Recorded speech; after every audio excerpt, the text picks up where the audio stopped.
While we're figuring out technical difficulties, I'll go ahead and just speak really loudly. Welcome. I'm so glad to see everyone this morning. It has been fun this week to get back with staff and now to see co-teachers. I'm really excited for the school year. My name is Velynna Spangler. I'm the lead secondary teacher. Last year was my first year at Trinity. On a personal level, I'm mom to 4. I am grandma to 8, age 7 and under.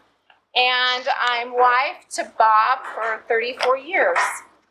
My personal journey with my kiddos, we've homeschooled for 25 years. My youngest graduated from high school last year. And with him in particular, I educated him from 4th grade on using the classical model. So God used my willingness to learn a new method to train me in classical education, which I feel like I'm still in training mode. But I'm excited today to share with you some of the tools and some of the concepts I have learned over the past 10, 11 years as I have worked with my youngest and as I've worked with some of your students last year. It sounds like I might have a microphone now.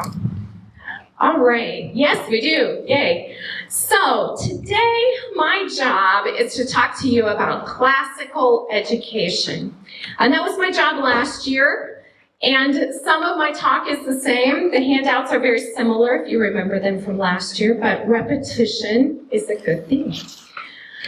So when I say the word classical, what does that mean to you? I do require participation, just so you know. Go ahead. Any words? When I say the word classical, what comes to your mind? Mozart. Mozart. Okay, so classical music. What else comes to mind? Any words? Ancients. What do you mean by ancients? It's true. Early philosophers. Good. Okay. What else comes to mind?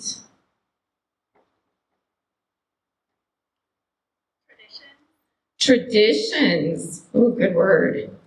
Traditions. That was good. Traditions, including values. Okay, good. What else comes to mind? Literature.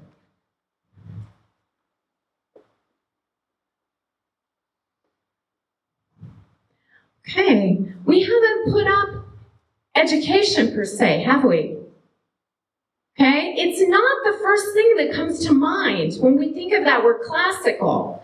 And yet that's the methodology we have at Trinity. So we are classical education in a Christ-centered community with the hybrid model. So hybrid model means that you as parents partner with us as staff to develop the virtues and the wisdoms of your children, right? But this classical piece is huge so far as the methodology we use, which means when you go home on your at-home days, things may not look like they did when you were in school, particularly if you were trained in the public education model. So that's why we have this every year, because since it's not what our past is, it becomes difficult for us, particularly like when we hit February, March, and we're all tired. We revert back to what we know, and for most of us, that's not classical. So what does classical mean? I looked up the definition as I was preparing for this. And one definition by Andrew Kern, who works with the Circe Institute, was this: the cultivation of wisdom and virtue by nourishing the soul on truth, goodness, and beauty. I'm going to read that again. The cultivation of wisdom and virtue by nourishing the soul on truth, goodness, and beauty. Now, We could have a Socratic dialogue on that sentence alone, and it would take us the full 45 minutes because my mind says, oh, we should define wisdom and virtue. And what is the difference between the two? How are they alike? How are they different? And what does it mean to nourish our soul? And yet this is the goal of what we're doing.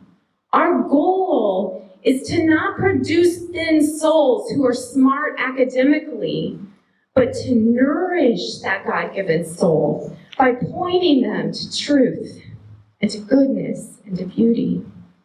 The Oxford Dictionary defines classical as traditional in style or form, or based on methods developed over a long period of time. That falls in with some of your ideas. It's traditional.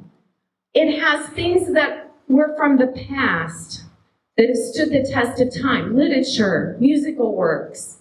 And for those of you who are first year, Claire was sharing a lot of the beauty in the music and in the literature, and we do the same thing, okay? A classical education is more than the acquisition of facts.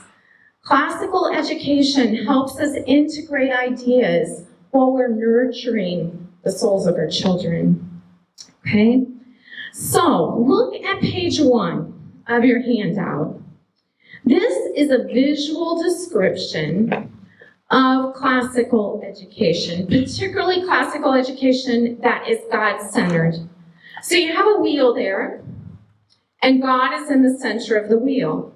Now there's some education models that'll put the student in the center of the wheel, and all the subjects will revolve around the student and what the student wants to learn about, but that's not our model.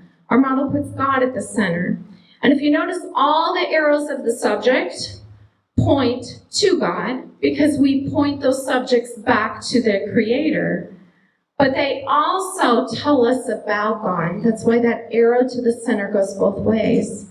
We want the student to see God in science and to see God in literature and to see His character as they study those traditions and those older subjects. But we also want them to see how, because He created all things, He's in all things, and that all things point back to Him. Okay? So, additionally, you have all the subjects revolving around the outside of that circle, right? But those subjects are connected by arrows too, because God created all of those subjects. All those subjects are interconnected. I didn't learn this way. I would go to history class, and I would go to literature class, and I would go to math class, and I would go to science class, and I'd put on my hat for that particular subject, and when I walked out that door, that subject was done till I did homework. That's not what we try to do, because it's all interconnected. I'm really excited this year about a math class that we're going to do on Wednesdays in the Logic and Rhetoric School, because we spend a lot of time talking math processes during the week. But on Wednesday, with those older students, we're going to have a math conversation. And we're going to talk about how math is integrated into real life. And math is a whole lot more than just knowing how to solve that problem. Math shows us the logical mind of God. It shows us order and beauty. And we can see math in nature, and I want our students to know that and to love math because it's part of who God is, despite how laborious it might be to work through those Algebra 2 problems or those geometry proofs. So we have all those subjects interconnected. When you look on the outside of your circle, there are 4 arrows, right? Circling around all those subjects. If you look on the far right, it says grammar in all capital letters, and on each side of that it says knowledge and stories. And then you come down, and it says dialectic, understanding and themes. You come on around, it says rhetoric, wisdom and celebration. And on around is doxology, purpose, and why. What those things are is what the ancients called the path to learning. It's called the trivium, okay? It is the 3 roads of learning, the basics that we begin with anytime any of us, not just our students, but anytime any of us go to learn something. We start in that first step called the grammar stage. What is that? Does anyone know? Some of you who've been around longer, how would you define the grammar stage of learning? Memorization, yes. So it's where you begin to get those basic facts about something. If you're going to teach your child how to cook or how to read a recipe, what are some of the basic things you have to tell them before you ever begin to mix anything up? Measurements. Learn how to read. That's integration right there. They have to know how to read. Know their measurements. They have to know, like, those abbreviations. C means cup. TSP, teaspoon. Capital T is tablespoon. They have to understand that. The terms that are used. If you fold the ingredients, it's not like folding the laundry. Okay? When I was learning to cook, it called for dried milk or evaporated. It called for evaporated milk, and I put in dried milk because my science mind said it evaporated all the liquid. It didn't work very well. Evaporated milk does not equate to dry milk. I was going to say the difference between powdered and granulated sugar and baking soda and baking powder. Exactly. Okay, so what I'm discussing here, this is the grammar stage. All those basic pegs that you have to know before you can even begin to understand what you're supposed to do. Okay? When you begin to grasp what those terms are and what they mean, you move into that second arrow, the dialectic stage or the logic stage. You begin to understand a little bit more. Okay, I understand folding the ingredients in is not the same as folding my laundry.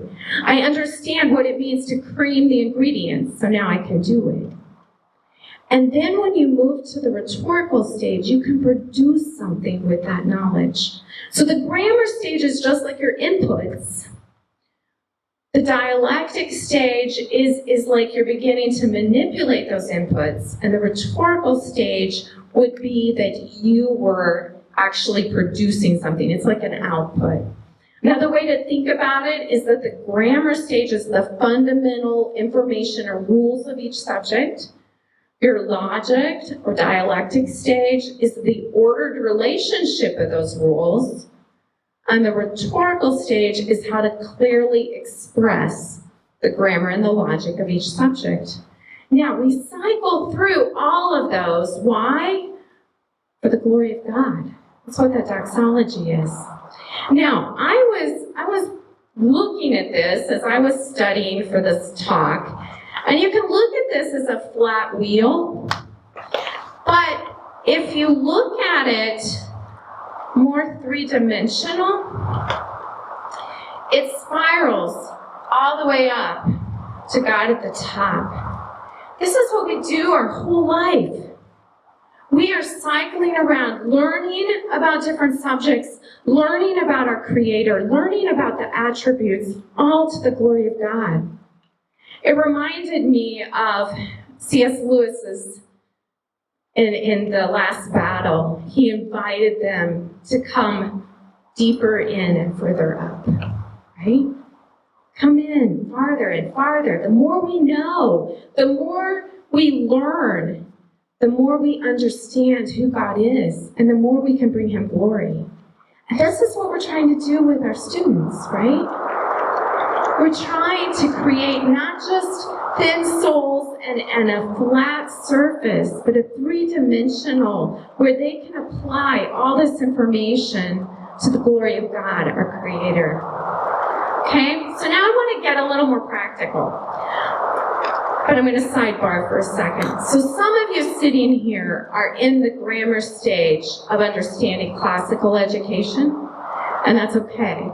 Like, you may walk out of here and maybe understand 2 of those terms better, and that's a great start.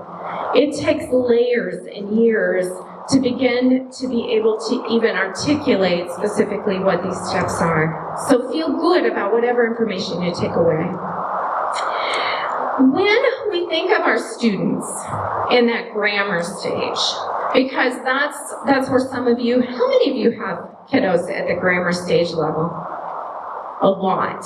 Okay, tell me what those kids are like. Curious, crazy, they're excited. Okay, what else are they like? Sponges. What? Sponges. They're sponges. They soak things up. They memorize easily, right? They're curious. They love to repeat things. They notice minute details that we in our adult busyness totally look over. They see beauty in things that sometimes we don't even see. Okay? Dorothy Sayers wrote an essay. She gave a speech. She was a 1947 graduate of Oxford. And she wrote a speech called The Lost Tools of Learning. And in it, she paralleled this trivium, this grammar, dialectic, and rhetoric, with characteristics of development in children. And so within her essay, she said the grammar stage was like a whole parrot young person because of the characteristics we see, right? They like to repeat everything. They don't necessarily have to understand. They just like to sing the songs. They like to know the facts, right? So we teach with the grain. That was a Dorothy Sayers saying, meaning we meet the kids where they are.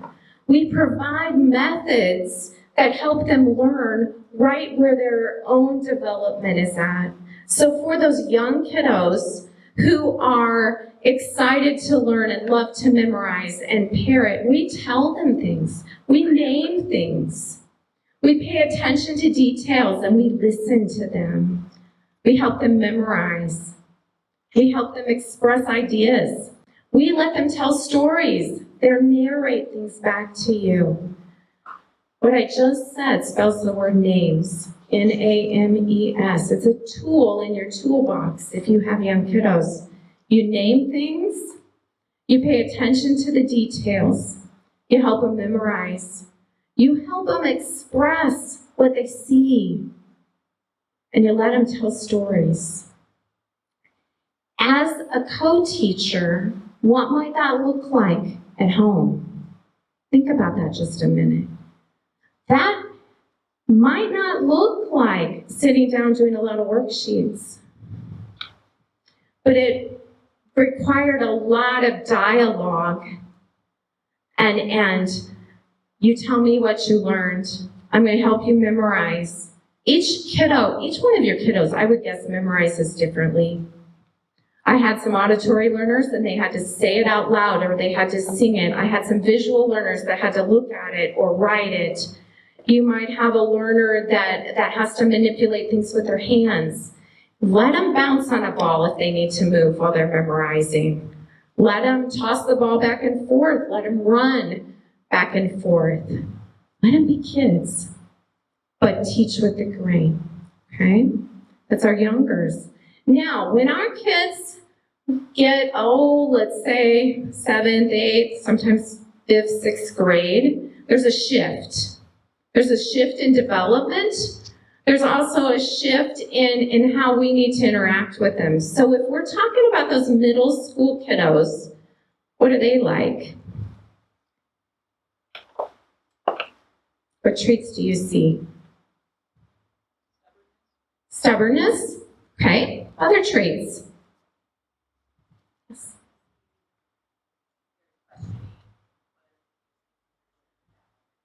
There's a lot more questions. We hear that word why a lot. Other things you see. Arguing. Dorothy Sayers called this stage the Pert Stage, which is another word for sassy. There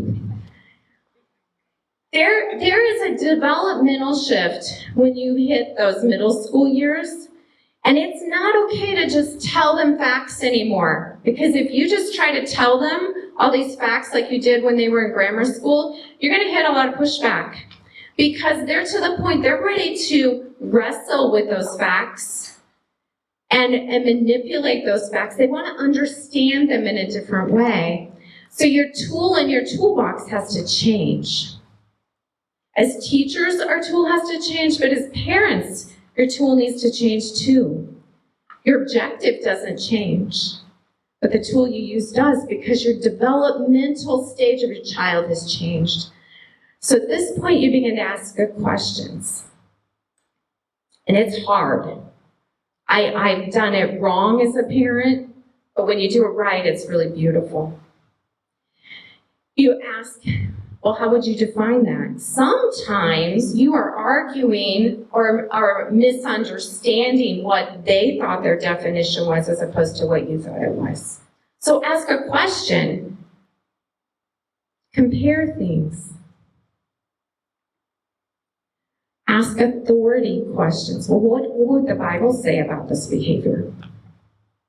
What does God say? What are the rules of our house about that?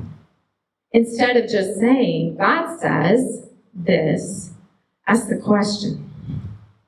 Like I said, this is hard. It takes a lot of years to develop that skill.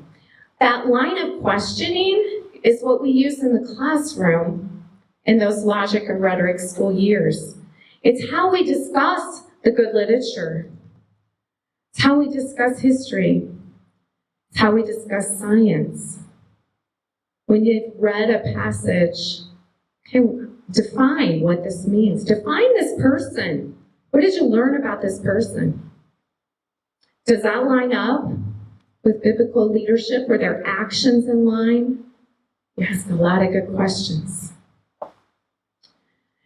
When you hit those middle school or high school years as a parent, you have to kind of discern, because there is arguing and pushback. And sometimes that arguing and pushback is because they're being wise in their own eyes. And sometimes that arguing and pushback is honest, I don't understand. And so as parents, we have to be able to discern and know our kids well enough to know which one it is. Or if we mess it up and lay down the law and they were really just wondering, that's when we get to show what it looks like to say, we're sorry, we messed up, right? There was one time in class when my youngest was in class, and we had read The Bronze Bow as a group. It's a wonderful book. And several of the moms were sitting in class as well. They were all talking about how they didn't like this one character. And my son kind of felt like I was too serious, so he was a clown that would try to intersperse things, and he'd kind of done that all day. We were at the end of the day. And he piped up and said, I liked the character everyone else didn't. And I shut him down. And I shouldn't have. And I could tell at the time, but I thought he was being sassy, and he wasn't. But we got in the car, and I said, buddy, what were you going to share? And he said, the reason I like that character is because he changed when he met Jesus. And in my foolishness, I robbed the class at that moment and that insight. So I share that because as parents, we got to discern the difference. And as teachers, we have to discern that difference. When is that student pushing back? And when is it honest inquiry? And sometimes we get it right, and sometimes we don't. But that's what we have to learn to say. So our tool in the grammar school is to name things, pay attention to details, memorize, express, tell stories.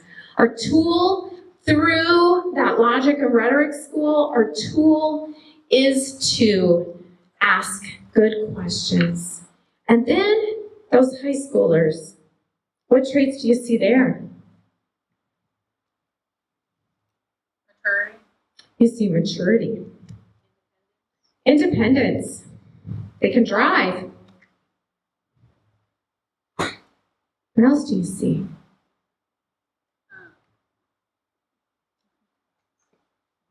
It kind of goes with Independence.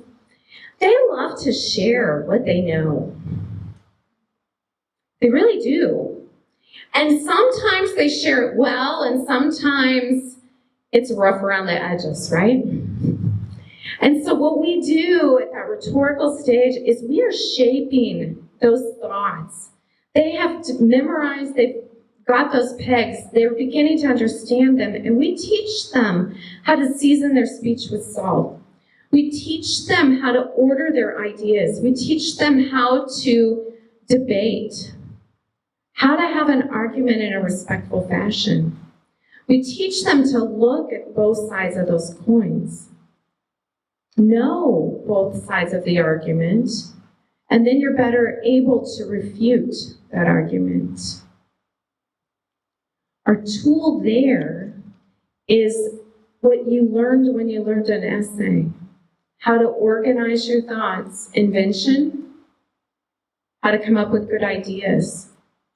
And you do that by asking good questions. What's your point here? What are you trying to prove? What's your thesis? What's your stand?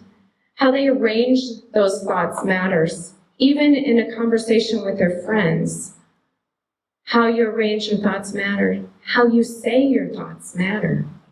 If your tone of voice is poor, if your body language is poor, it's not going to be received in the same manner. What have you memorized that it's going to fuel this presentation or this conversation? And how are you going to deliver it in the best possible way? Okay? So I wanted to give you practically some hands-on tools depending upon the level of your kids. If you look at page 2, this is a great visual that talks through the 3 roads we've discussed, the grammar, the dialectic, and the rhetoric, as well as the 3 stages we talked about. The young child, as Dorothy Sayers would call the poll parrot, the adolescent or that early middle school child, who Dorothy Sayers called was Pert, and the young adult, your teenager, who Dorothy Sayers names as poetic, which I think is kind of funny at times. Sometimes they're poetic, but not always. If you look, the darkest square, that's where your child sits most of the time. So if you have a child in the grammar school, their darkest square is the grammar stage. That's where they are most of the time. Most of their learning will be there. Are they rhetorical in some things? Absolutely. There are things they're very good at. Are they dialectic in some things? Yes. Most of the time, they're in the grammar stage. Your middle school student, most of the time, is in that dialectic. Are they grammar stage in some things? Absolutely. If they're a 7th grader and they're new to the school and they're coming in for Latin, that will be grammar stage, okay? They will have a lot of things to do, some wrestling with it, some dialectic skills. They will have some things they're rhetorical in, but most of the time they sit in a dialectic or logic stage. You're your high schooler, most of the time is rhetorical. Okay, so those darkest squares. Are there things there will be in the grammar stage? Yes. We are in the grammar stage at any time in our life we're learning something new. We do not leave that grammar stage just because we moved from the 6th grade classroom to the 7th grade classroom. We are always learning all the way, okay? On page 3 of your handout, I put a little grid. These 3 roads, this trivium, is talked about in the Bible. And instead of grammar or dialectic or rhetoric, the grammar would be when you see the word knowledge. The dialectic or the logic phase would be when you see the word understanding. And the rhetorical stage would be when you see the word wisdom.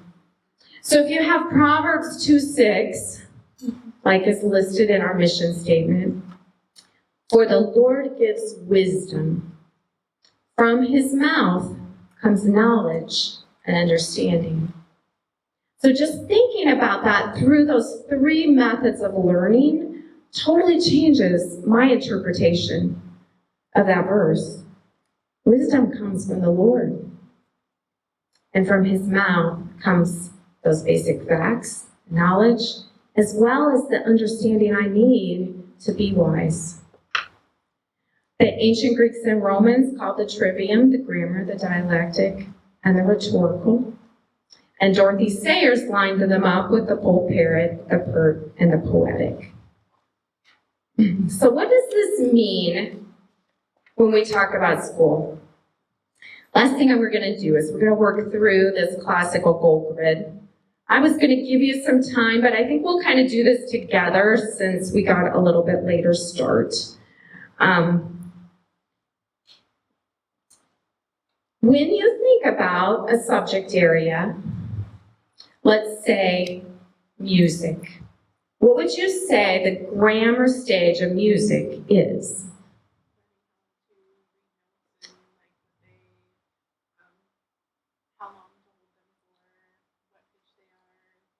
Exactly. So you have to learn to read the notes.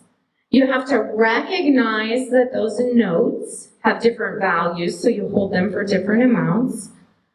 You have to know what the staff, those lines and spaces mean, and what the note placement means. Those bars that divide things, okay? All that grammar information would be the basic facts, the grammar stage.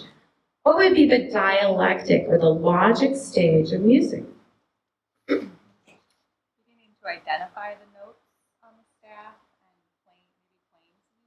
and Playing some simple songs. If you have a 4th or 5th grader in beginning band, making those first sounds and being able to actually play hot cross buns. I think that's one of the first ones that actually sounds like a song. When they first do that, is it beautiful? No, it's usually not. So it's not rhetorical, but they're taking all those grammar pieces, they're putting them together, and it's a start, right? And then, after they've done it many, many years, what would be rhetorical?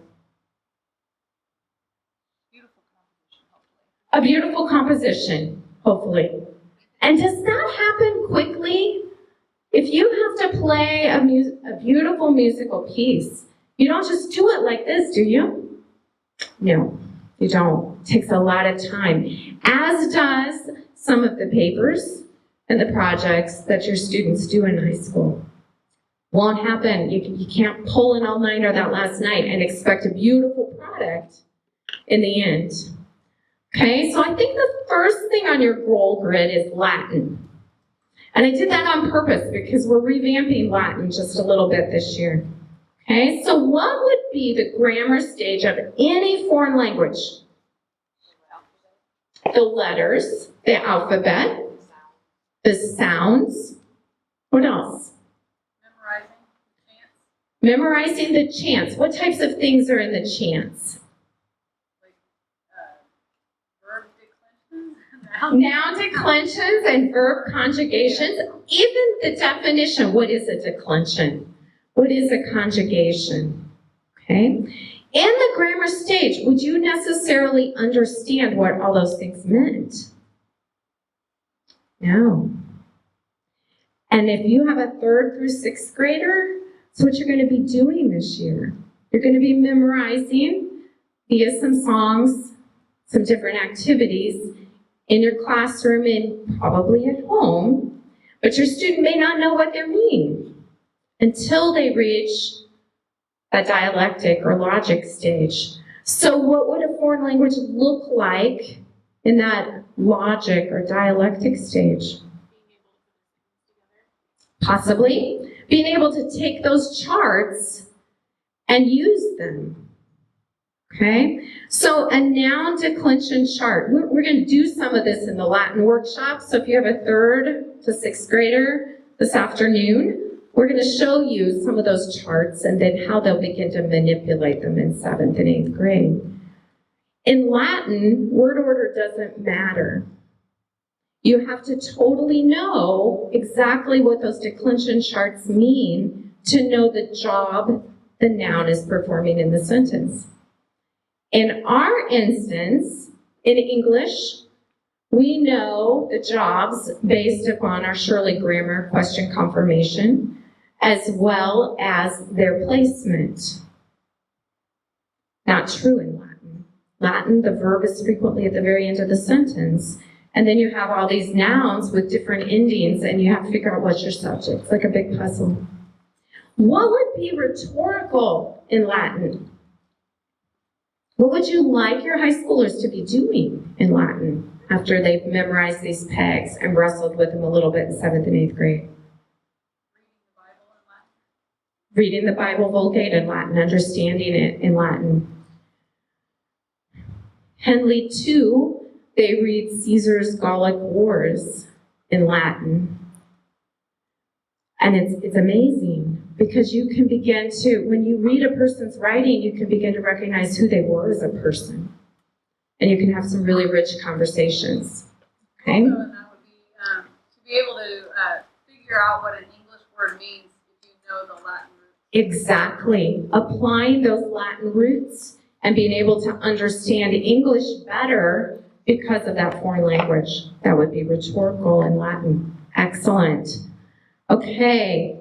Your second one on that sheet, I believe, is history. What's the grammar stage of history? What do you do in history in the grammar school? Timeline. You memorize it. Why? Why do we memorize a timeline? Because the kids are good memorizers. It teaches with the grain. And why is a timeline important? Absolutely. It gives you a frame to hang everything else on. You can go back, and when you're having those good discussions, well, what else was happening in this time period? And how does that affect what we know about it? What else was going on in the world at the same time? Did that have an influence? Had the printing press been invented, and how did that change what was happening in the culture, right? It's important. They can place things in date and time. So after they get that timeline memorized, and they begin to understand who some of the people are in that grammar stage, in the dialectic stage, what do they do with that? Look for patterns.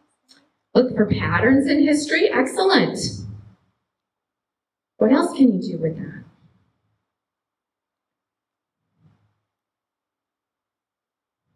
Read or understand, like being able to understand what they're reading. Yes. And to be able to put their reading into context.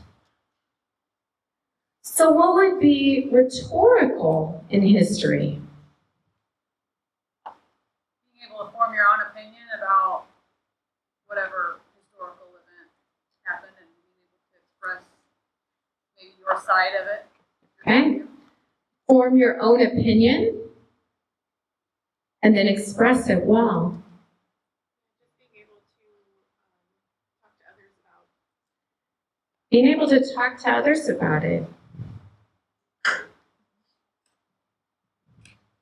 maybe educating others about it, like understanding it so much to a point that you can then educate others about what you. Exactly. Understanding it so well that you can educate others about what you have learned. Okay. Science.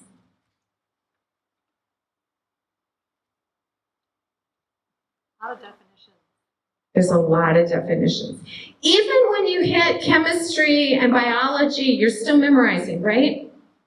Okay. A lot of definitions. Exploring. To see the good and the beautiful. Exactly. Okay, so I've gone through this pretty fast. We're running out of time a little bit here. Do you understand a little bit better what that means? Grammar stage, dialectic stage, rhetoric stage. So at home, with your grammar students, you're going to be memorizing facts. And it may not look like what you remember grade school looked like at times. As they move into logic school and rhetoric school, you might have a good conversation with your student about time management. Just because they're old enough to have a lot of responsibility doesn't mean they know how to take that Google Doc and divide their day well. It doesn't necessarily mean that they know how to take this long-term assignment and parse it out. And I have an assignment in Bible, and I have an assignment in logic, and I have an assignment in humanities, and I don't know how to space that all out. That's real life with those 7th through 11th graders. And it takes a lot of parent help to kind of guide that. They don't just know that intuitively. Ask good questions of those logic and rhetoric students. Look at your job as an opportunity. It's an opportunity to partner with your child's teacher. It's an opportunity to partner with your kid. It's an opportunity to interact with them on a personal level. And as a mom who doesn't have 4 littles anymore, it's an opportunity that won't be there next year. You won't have that 2nd grader again next year. And they won't be at the same stage of development. And it is beautiful each step of the way. But God has something rich for you this year. So don't miss that opportunity. And lastly, connect yourself to the vine. Because we can't do this alone. God will equip you to what He's called you to do, but you gotta stay connected. And it was the times I wasn't connected that I regretted my words. It's okay to say a prayer before you open your mouth. And show your kiddo how you're still learning. As I was preparing, I came across this story. It really impacted me. I want to share it, and then I'm going to leave you with a Bible verse, okay? So this is a story about Helen Keller. It says, Helen Keller was deaf, mute, and blind due to an illness in infancy. Her parents loved her so much that they let her always have her way because life was hard and unfair to their beloved daughter. As is true any time a child gets her way all the time, they were raising a beast instead of a human. Life was ugly and feelings were hurt, but they knew in their hearts that something should be done to help her cope. And so Mr. and Mrs. Keller applied for a teacher to come live with them. Annie Sullivan joined their lives. The real miracle isn't what Annie Sullivan did, it's that they found someone like Annie Sullivan at all. The parents looked at Helen and prayed for a child that wouldn't embarrass them. They prayed for a child who could just behave. To be able to speak with her seemed an impossible dream. Annie looked at Helen and saw a child who could be independent and self-sufficient. She was frustrated with the Kellers' low expectations. The Kellers looked at Helen and saw learning disabilities and limitations. They saw what Helen liked and didn't like. Annie looked at Helen and saw a woman who would one day speak to kings and write to nations. So what kind of educator will you be? Will you be Mr. Keller, or will you be Annie Sullivan? We need to look at our kids and believe that God has made them exactly as they're supposed to be. And we get to partner with Him to equip them for whatever He calls them to do. Our kids are called for a purpose.